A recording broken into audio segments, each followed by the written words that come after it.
হয়তো একেই বলে মাটির গুণ।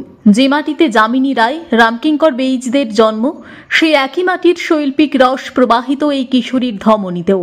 অন্বেষা রক্ষিত ১০ম শ্রেণীর এই ছাত্রী এবছর রাজ্যব্যাপী কলা উৎসব ২০২৪-এ অনুষ্ঠিত ভিজুয়াল আর্ট প্রতিযোগিতায় রাজ্য স্তরে দ্বিতীয় স্থান অধিকার করে সমগ্র বাঁকুড়া জেলার মুখ উজ্জ্বল করেছে। কলকাতার যুবভারতী ক্রীড়াঙ্গনে আয়োজিত রাজ্য স্তরের অঙ্কন প্রতিযোগিতায় প্রত্যন্ত গ্রাম থেকে যাওয়া অন্বেষা দ্বিতীয় স্থান লাভ করায় গর্বিত তার স্কুলের শিক্ষক শিক্ষিকা থেকে তার অঙ্কনের শিক্ষক প্রত্যেকেই। অন্বেষার ছবির বিষয় ছিল মাটির ঘরে মাটির মা। একজন আদিবাসী রমণী তার সন্তানকে কোলে নিয়ে তাদের মাটির ঘরে বসে রয়েছেন। সেই আদিবাসী রমণীর শরীরী অভিব্যক্তিতে মূর্ত হয়ে উঠেছে আদিবাসী সংস্কৃতি, আদিবাসী চেতনার বাংময় ভাষা। অন্বেষা তার ভাবনার ঝলকে এমনই এক মানব জীবনের ছবি জীবন্তভাবে দৃশ্যায়ন ঘটিয়েছে, যা তাকে এনে দিয়েছে এক বিরল সাফল্যের কিরিট।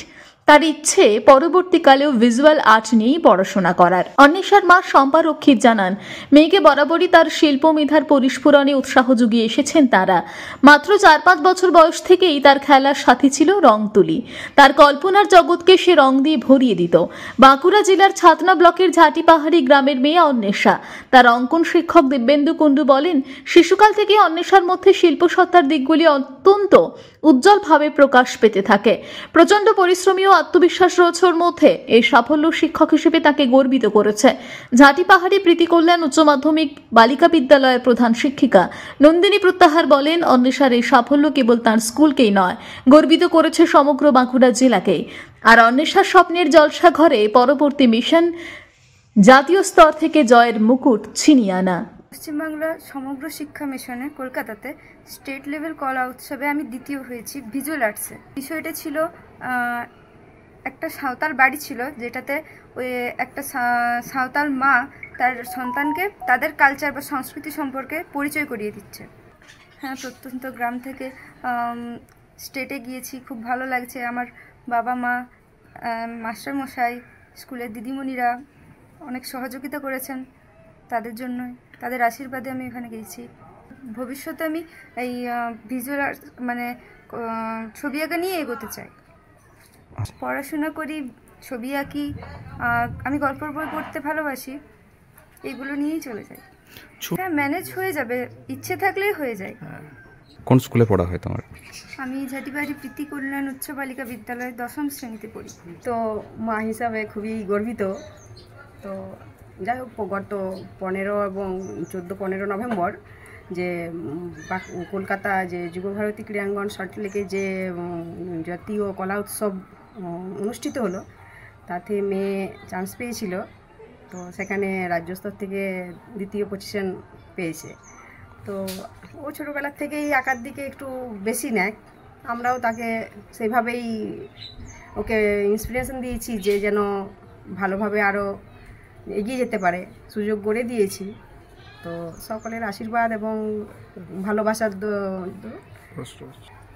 মানে আনন্দ তো হচ্ছেই, গর্ব ভালোবাসা আছেই। তো এটা ভালো যে এই বয়সেও বুঝতে পেরেছে যে প্রথাগত শিক্ষা থেকেও বেরিয়ে আরও কিছু করা যায় এই সময়ের মধ্যেই। তো ওরও ইচ্ছা, আমাদেরও ভালোবাসা, ওকে এগিয়ে নিয়ে যাওয়ার জন্য সাপোর্ট মাস্টারমশাই, গুরুজন সকলের আশীর্বাদে। এতে আমি খুবই খুশি একজন শিক্ষক হিসেবে, এটাই আমার পাওনা।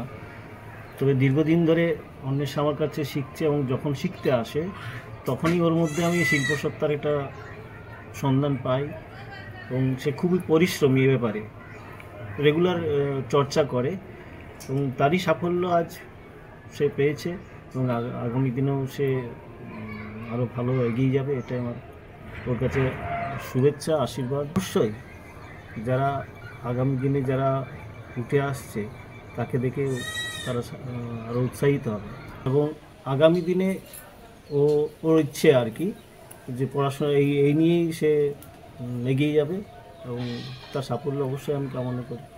কলা উৎসব 2024-এর ভিজুয়াল আর্ট সেগমেন্টেও কম্পিট করেছিল এবং ও জেলা স্তরে প্রথম হয়েছিল বলেই রাজ্য স্তরে ওকে পাঠানো হয়েছিল।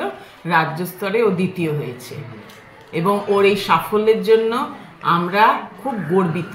ওরা তো ও তো এটাও নিজস্ব প্রতিভা, হ্যাঁ, ও অনেক, আমি আশা করি ও অনেক দূর উঠবে, হ্যাঁ, এবং ওরও ইচ্ছা আছে এই নিয়েই পড়াশোনা করার। তো ওর এই সাফল্যের জন্য সত্যি আমরা খুব গর্বিত স্কুলের পক্ষ থেকে। ও তুলে ধরেছিল হচ্ছে সাঁওতাল মা তার শিশুকে কোলে নিয়ে রয়েছে একটি মাটির ঘরের মধ্যে, এবং ও ঘরটা বানিয়েছিল 3 ডাইমেনশনালি, মানে একদম মাটি, কাঠ, খড় এই সমস্ত উপকরণ দিয়ে, আর ওই ফিগারগুলো মূলত আঁকা দিয়েই করেছিল। হ্যাঁ, রাজ্য স্তরে দ্বিতীয় হলো, এবং বাঁকুড়া জেলাতেও এটা মানে একমাত্র এই সাফল্যটা আনতে পেরেছে রাজ্য স্তরে। যে কোনো কম্পিটিশনেই রাজ্য স্তরে কম্পিট করাটাই একটা বড় কথা, তার মধ্যে ও সেকেন্ড হয়েছে বলে আমি ভীষণ খুশি।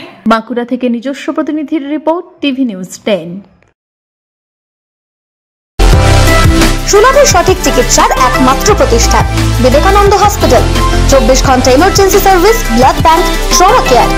আপনাদের সেবায় আমরা তৎপর। গুণমান ও পরিষেবায় দুর্গাপুর বিধাননগরের ডক্টর জাকির হোসেন এভিনিউর বিবেকানন্দ হসপিটাল শিল্পাঞ্চলের মানুষের মন জয় করেছে।